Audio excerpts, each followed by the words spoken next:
सूक्ष्म प्रवर्धन की प्रक्रिया में आगे हम देखेंगे कि इससे कौन कौन से लाभ तथा हानियां हमें हो सकती हैं।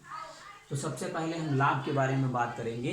तो लाभ में सबसे पहले पॉइंट में लिखा हुआ है, इस प्रक्रिया के द्वारा कम समय तथा स्थान में पौधों की अत्यधिक संख्या प्राप्त की जा सकती है। यहाँ पर कहने का अर्थ ये है कि एक पौधे से बहुत सारी कोशिकाएं अथवा ऊतकों को निकालकर हम उनका परिवर्धन पौधों में कर सकते हैं, यानी एक समय में और एक थोड़े से स्थान में हम बहुत सारे पौधे प्राप्त कर सकते हैं। दूसरा है, इस विधि से पौधे रोग मुक्त होते हैं, यानी इस विधि में जितने भी पौधे प्राप्त होंगे वो सारे रोग मुक्त होंगे। क्यों? क्योंकि ये पूरी प्रक्रिया जो है प्रयोगशाला में की जाती है, ये एक नियंत्रित वातावरण में की जाती है, जिसके फलस्वरूप जितने भी पौधे बनते हैं उसमें किसी भी प्रकार का इन्फेक्शन जैसे बैक्टीरिया, वायरस या फंजाई आदि का नहीं होता है, अर्थात पौधे समस्त स्वस्थ होते हैं।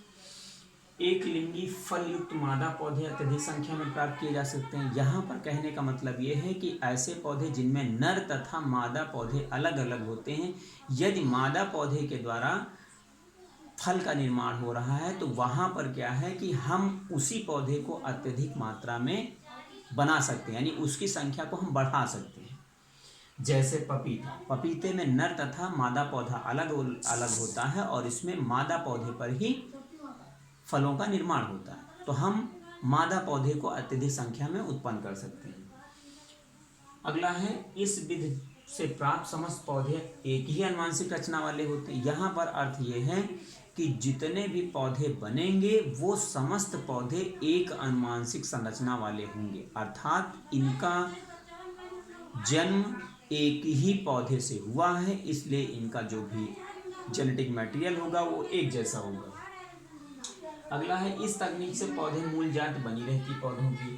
तो यहाँ पर कहने का मतलब ये है कि जितने भी पौधे उत्पन्न होंगे वो एक ही जाति के होंगे, उसमें जाति की विविधता नहीं होगी, यानी उनकी जो मूल जाति होगी उसी जाति के होंगे, उसमें कोई भी डिफरेंस नहीं होगा। अब देख लेते हैं हानियाँ। हालांकि इस तकनीक के द्वारा कोई विशेष हानि नहीं होती, लेकिन कुछ यहाँ पर हानियाँ हम देख सकते हैं कि इस तकनीक के द्वारा जितने भी पौधे प्राप्त होते हैं उनकी आनुवंशिक संरचना एक जैसी होने के कारण इसमें कोई भी भिन्नता नहीं होती है, और भिन्नता न होने के कारण निरंतर इसी तरीके से उत्पन्न होते रहते हैं यदि पौधे, तो उसमें जातीय विविधता नहीं देखने को मिलती है, जिससे जैव विकास में जातियों की विविधता रुक जाती है, यानी जातियों का डिफ्रेंसिएशन यानी भिन्न प्रकार की जातियों का बनना जो है अवरुद्ध हो जाता है।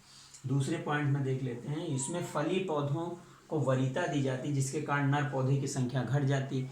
यहाँ पर कहने का अर्थ ये हो जाता है कि यदि हम फली पौधों में मादा पौधे से उत्पन्न अगर फल करते हैं तो वहाँ पर मादा पौधे को अत्यधिक मात्रा में उत्पन्न कर रहे हैं और वहाँ पर जो नर पौधे की संख्या धीरे धीरे घट जाती है।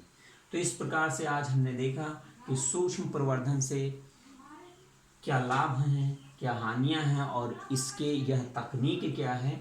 तो इस तरीके से सूक्ष्म प्रवर्धन एक लाभदायक तकनीकी है, जिसके द्वारा हम पौधों के विकास में बहुत ज़्यादा मात्रा में पौधे उत्पन्न कर सकते हैं या स्वस्थ पौधों को उत्पन्न कर सकते हैं, और इसको अपनाने से जो है हम अत्यधिक मात्रा में पौधों को उत्पन्न कर सकते हैं। तो इस प्रकार से ये सूक्ष्म प्रवर्धन है। That's all. थैंक्स।